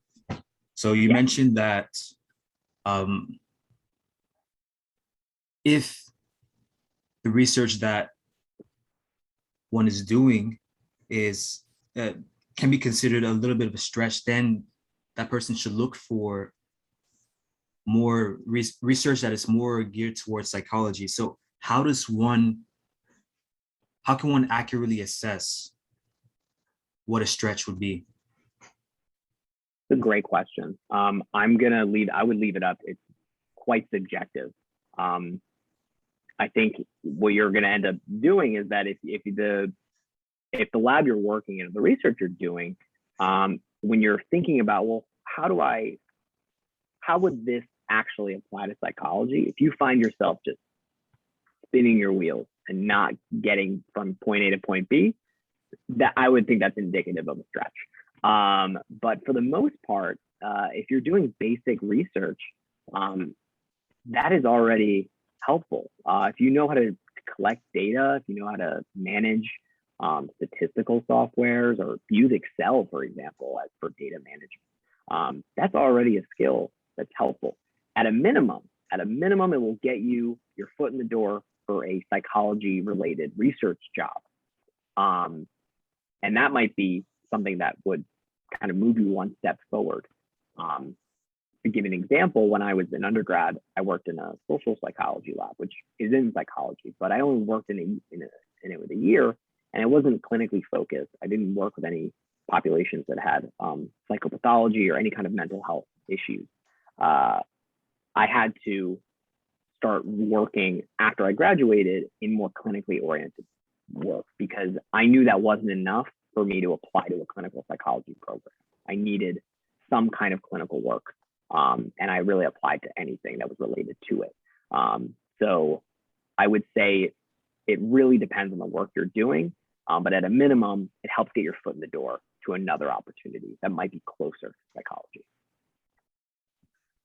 Okay, yeah, thank you for that. And one last question. Does the length of the research time matter? It's a great question as well.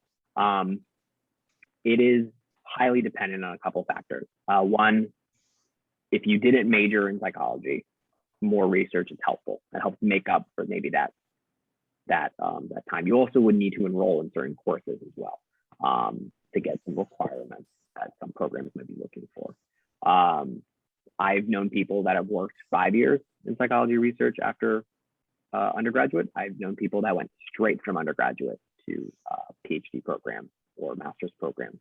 And that depends on the experience they had in undergrad. I would say the rule of thumb is 2 years. I think that's usually the sweet spot, but you can certainly do a year. It's for PhDs, it's highly competitive. It really, if you feel like you're in a good position to do it, if you feel like you've got the GRE scores, you've got or if the schools are admitting, allowing for it, if you've got the academic record, if you've got the letter of recommendation, personal statement feels good. I'm not going to say work another year and delay your goal of being in a career in psychology, but it really does matter kind of how you see yourself versus other people that are going to be applying to. So if you feel like you're at a disadvantage because you've only had 1 year of experience, maybe another year helps you get it right the first time you apply. And that means less cost for traveling for interviews, less time sending your scores and things and application fees to schools. So working another year might sound like the end of the world, but it also might set you up for success and not have to worry about applying again, which can happen. It's not for PhD programs at least. For masters, the acceptance rates are a lot higher. It depends on what you want to do. I hope that answers your question. That was a great answer. Thank you. All righty, guys. Looks like we're at the end of our event here. Thank you so much, Antoine, for joining us. We really appreciate you showing up. This will be posted on our YouTube channel. So if you missed something, you're welcome to go visit our YouTube channel. It should be up by the end of the night. If you haven't joined our Discord server, Jake posted a link in the chat to the Discord server if you'd like to join. We have undergraduates and graduate students in there. We have a lot of professional development opportunities that we share a lot. And make sure that when you join, you agree to the rules by reacting with a check mark. Choose your major, choose whether you're a graduate or an undergraduate, and then also make sure you change your server nickname to your preferred first and last. So I'll see you guys in the Discord server if you choose to go. And if there are no other questions, then you guys are free to go. Thank you so much for joining us today.